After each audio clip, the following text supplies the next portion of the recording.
जय हिंद प्यारे साथियों, नमस्कार। मैं सौरभ आप सबका स्वागत करता हूं अपने यूट्यूब चैनल सौरभ स्टडी पर। प्यारे साथियों, बताएंगे आप सब कैसे हैं। आशा करता हूं आप सब अच्छे होंगे, शानदार होंगे और ज़बरदस्त होंगे। आज हम सब हिंदी टॉपिक वाइज क्लास की 5वीं क्लास पढ़ेंगे, क्रिया। इसके पहले हमने 4 क्लास कवर कर ली है, वर्णमाला, संज्ञा, सर्वनाम और विशेषण।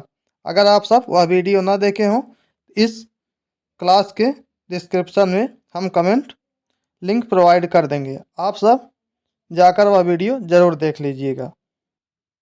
आज हम सब हिंदी का क्रिया टॉपिक कवर करेंगे। क्रिया किसे कहते हैं, क्रिया को कितने भागों में विभाजन किया गया है और क्रिया को कैसे पहचाना जा सकता है, और सबसे इम्पोर्टेंट आकर्मक क्रिया और सकारात्मक क्रिया को कैसे पहचाना जाता है, जो कि सभी बच्चों को बहुत ज़्यादा कन्फ्यूजन होता है पहचानने में। ये सारी कन्फ्यूजन आज हम इस वीडियो में आप सबकी दूर कर देंगे। आइए क्लास स्टार्ट करते हैं। क्रिया, क्रिया किसे कहते हैं? किसी कार्य के करने या होने का बोध कराने वाले शब्द को क्रिया कहते हैं। किसी कार्य का करने या होने वाले का बोध कराने वाले शब्द को क्रिया कहते हैं। उदाहरण जैसे खाना, पीना, दौड़ना, रोना आदि, ये सभी शब्द क्रिया कहलाते हैं। कुछ उदाहरण और इसके जैसे, नेहा गा रही है, बच्चा खेल रहा है। खेलना क्या है? खेलना एक क्रिया शब्द है। धातु, क्रिया के मूल रूप को धातु कहते हैं। जैसे लिख, लिख प्लस ना, लिख प्लस ना से लिखना बन जाएगा, लेकिन इसका मूल रूप लिख है। लिख इसका मूल रूप है। लिख प्लस ना, ना प्रत्यय लगा है इसलिए लिखना बन जाएगा। लिखना एक क्रिया का साधारण रूप है। दूसरा उदाहरण खा, खा क्रिया का मूल रूप है। खा प्लस ना, खाना क्रिया का साधारण रूप है। तीसरा खेल, खेल प्लस ना, ना प्रत्यय जुड़ गया तो यह साधारण रूप होगा और इसका मूल रूप है खेल। क्रिया का मूल रूप खेल है, जिसे धातु कहते हैं। कर्म, रचना या बनावट के आधार पर क्रिया को 2 भागों में बांटा जाता है, अकर्मक क्रिया और सकर्मक क्रिया। क्रिया को रचना, बनावट और कर्म के आधार पर 2 भागों में विभाजित किया गया है, अकर्मक क्रिया और सकर्मक क्रिया। आइए पहचानते हैं पहले अकर्मक क्रिया। अकर्मक क्रिया की पहचान हम कैसे करेंगे? जिस क्रिया का फल कर्ता पर पड़ता है उसे अकर्मक क्रिया कहते हैं। जिस क्रिया का फल सीधा कर्ता पर पड़े उसे हम अकर्मक क्रिया कहते हैं। जैसे मोहन रोता है, मोहन क्या है? मोहन कर्ता है। रोना क्या है? रोना क्रिया है। तो वाक्य क्या बन रहा है? मोहन रोता है। क्रिया का फल किससे पड़ रहा है? सीधा कर्ता पर। यह एक अकर्मक क्रिया है। पक्षी उड़ रहे हैं, पक्षी उड़ रहे हैं, पक्षी हो गया कर्ता, उड़ना क्रिया हो गया। क्रिया, पक्षी उड़ रहे हैं। और इसको हम एक और तरीके से समझ सकते हैं। जैसे मोहन रोता है, तो मोहन के बाद हम क्या लगा देंगे? मोहन के बाद, जैसे मोहन रोता है तो मोहन के बाद हम क्या लगा देंगे? तो अब क्या बन जाएगा? मोहन क्या रोता है। इसका जवाब अगर मिल जाएगा तो वहाँ पर सकारात्मक होगा, अगर जवाब नहीं मिला तो फिर अकर्मक क्रिया होगी। तो मोहन रोता है, क्या रोता है कुछ नहीं पता चल रहा, इसलिए अकर्मक क्रिया है। जैसे दूसरा, पक्षी उड़ रहे हैं, पक्षी कर्ता हो गया, पक्षी कर्ता, उड़ना क्रिया हो गई। बीच में क्या लगाकर पूछिए? पक्षी क्या उड़ रहे हैं, तो कुछ नहीं पता चल रहा, पक्षी क्या उड़ रहे हैं, इसलिए यहाँ पे अकर्मक क्रिया हो गई। रामू खाता है, रामू खाता है, रामू कर्ता, खाना क्रिया हो गई। अगर यही होता रामू खाना खाता है, तब सकर्मक क्रिया हो जाती, लेकिन रामू खाता है इसलिए यह अकर्मक क्रिया है। अब आइए सकर्मक क्रिया को पहचानते हैं। सकर्मक क्रिया किसे कहते हैं? जिन क्रिया का फल कर्ता को छोड़कर कर्म पर पड़ता है वह सकर्मक क्रिया कहलाती है।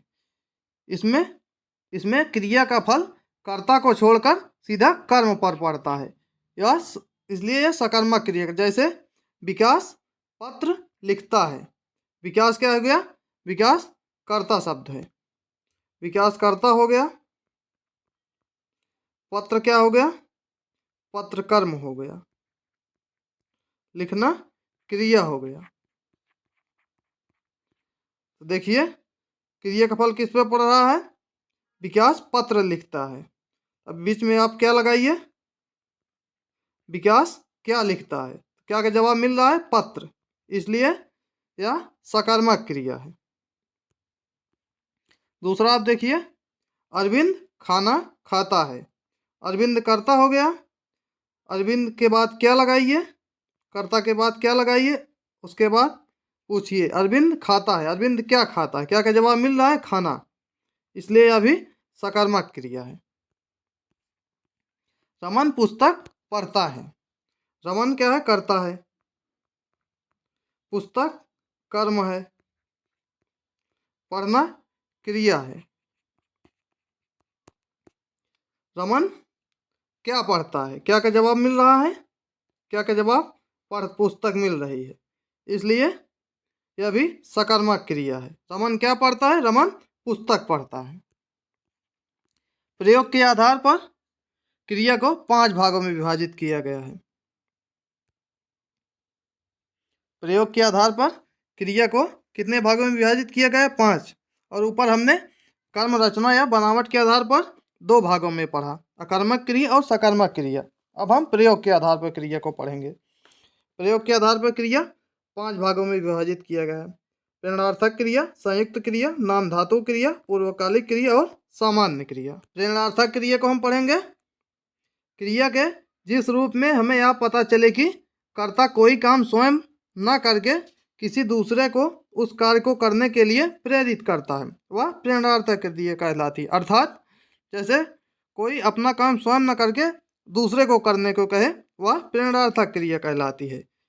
इसके मूल रूप में प्रत्यय लगाने से प्रेरणार्थिक क्रिया बनती है। धातु के मूल रूप में प्रत्यय लगाने से प्रेरणार्थिक क्रिया बनती है। इसके उदाहरण देखते हैं। जैसे राम विशाल से पत्र लिखवाता है। राम खुद पत्र न लिखकर विशाल से लिखवा रहा है, तो यह प्रेरणार्थक क्रिया है। दूसरा देखिए, विवेक दिनेश से गेंद मंगाता है। विवेक क्या कर रहा है? दिनेश से गेंद मंगा रहा है। विवेक दूसरे से बोल रहा है कि आप गेंद लेकर आओ। विवेक दिनेश से गेंद मंगाता है, तो यहाँ पर उसका उदाहरण क्या था? कोई कर्ता स्वयं काम ना करके दूसरे से करवाए, करने के लिए प्रेरित करे, वह प्रेरणार्थक क्रिया। तो इसका क्या होगा? प्रेरणार्थक क्रिया है ये। विवेक स्वयं काम ना करके दिनेश से गेंद मंगवा रहा है, ये प्रेरणार्थक क्रिया। प्रेरणार्थक क्रिया के 2 प्रकार होते हैं, प्रथम प्रेरणार्थक और द्वितीय प्रेरणार्थक। प्रथम प्रेरणार्थक, द्वितीय प्रेरणार्थक। प्रथम प्रेरणार्थक जैसे लिखना का लिखाना, लिखाना प्रथम प्रेरणार्थक है। लिखवाना या लिखवाता ये द्वितीय प्रेरणार्थक है। संयुक्त क्रिया, आइए देखते हैं। प्रयोग के आधार पर दूसरी क्रिया क्या है? संयुक्त क्रिया। इसकी परिभाषा देखते हैं। जहां 2 या 2 से अधिक क्रियाओं का प्रयोग साथ साथ किया गया हो, वह संयुक्त क्रिया कहलाती है। जिस वाक्य में 2 या 2 से अधिक क्रिया का प्रयोग किया गया हो, वह संयुक्त क्रिया कहलाती है। जैसे राहुल गीता पढ़ने लगा। इसमें राहुल क्या है? राहुल करता है, राहुल करता हो गया। राहुल करता, गीता हो गया कर्म, पढ़ना हो गया क्रिया। दूसरी क्रिया कौन सी है? लगा, यह भी क्रिया है, इसलिए यह संयुक्त क्रिया है।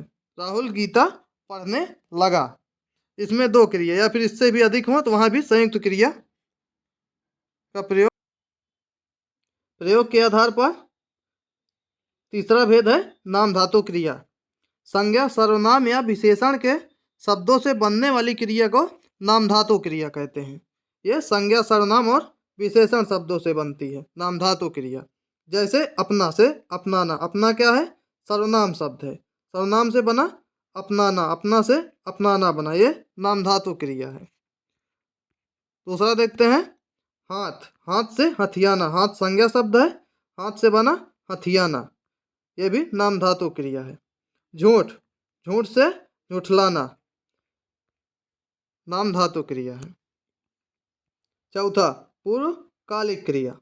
पूर्वकालिक क्रिया देखते हैं जब कर्ता एक क्रिया समाप्त कर उसी क्षण दूसरी क्रिया में प्रयुक्त हो जाता है। जैसे तुरंत एक काम करके उसी क्षण दूसरे काम करने लग जाए, तब पहली क्रिया पूर्वकालिक क्रिया कहलाती है। इसके उदाहरण है जैसे मैं अभी सोकर उठा हूँ, मैं अभी सो रहा था, बस सोकर जैसे उठा, सो रहा था सोकर तुरंत उठा, यहाँ पर मैं अभी सोकर उठा, पहले क्रिया सोना हो गया, दूसरी उठना हो गया, इसलिए यहाँ पूर्वकालिक क्रिया है। दूसरा देखिए बच्चा दूध पीकर सो गया, पीना क्रिया हो गई पहली, दूसरी सोना हो गया, तो ये पीकर क्या हो गया? पूर्वकालिक क्रिया हो गया, पहले पिया फिर उसके बाद सो गया, बच्चा दूध पीकर सो गया। अब इसका पांचवा भेद देते हैं सामान्य क्रिया। प्रयोग के आधार पर पांचवा भेद है सामान्य क्रिया। जब वाक्य में एक ही क्रिया के प्रयोग हो तो वह सामान्य क्रिया कहलाती है। जिस वाक्य में एक ही क्रिया का प्रयोग हुआ हो वहाँ सामान्य क्रिया होती है। जैसे वह नहाया, इसमें एक ही क्रिया है, वह नहाया, इसका सिंपल सा उदाहरण है, वह नहाया, सामान्य क्रिया। आप आए, आना क्रिया हुई, आप आए। अभी हमने क्रिया के प्रकार और क्रिया के भेद और क्रिया को कैसे पहचाना जाता है अभी हमने ये पढ़ा। अब हम क्रिया से प्रीवियस ईयर में पूछे गए कुछ क्वेश्चन इस वीडियो में कवर करेंगे। आइए हम क्वेश्चन स्टार्ट करते हैं। प्रश्न नंबर 1, जिस क्रिया का फल कर्ता पर ना पढ़कर कर्म पर पढ़े उसे कौन सी क्रिया करते हैं? ये सारे क्वेश्चन प्रीवियस ईयर पेपर में आए हुए हैं। बताना है जिस क्रिया का फल कर्ता पर ना पड़ रहा हो, सीधा कर्म पर पड़ रहा हो, वो कौन सी क्रिया कहलाती है? वह सकर्मक क्रिया कहलाती है। कर्ता पर ना पढ़कर कर्म पर पड़ रहा है, वह कर्म सहित है, इसलिए सकर्मक क्रिया है। प्रश्न 2, हथियाना में कौन सी क्रिया है? अभी हम सब ने पढ़ा है हथियाना, जैसे हाथ से हथियाना, झूठ से झुठलाना, ये सभी संज्ञा सर्वनाम या विशेषण से बनने वाली क्रिया क्या कहलाती हैं? प्रेरणार्थक, संयुक्त या फिर अनुकरणात्मक या नाम धातु क्रिया, ये सभी नाम धातु क्रिया कहलाती हैं। इसका सही जवाब नाम धातु क्रिया।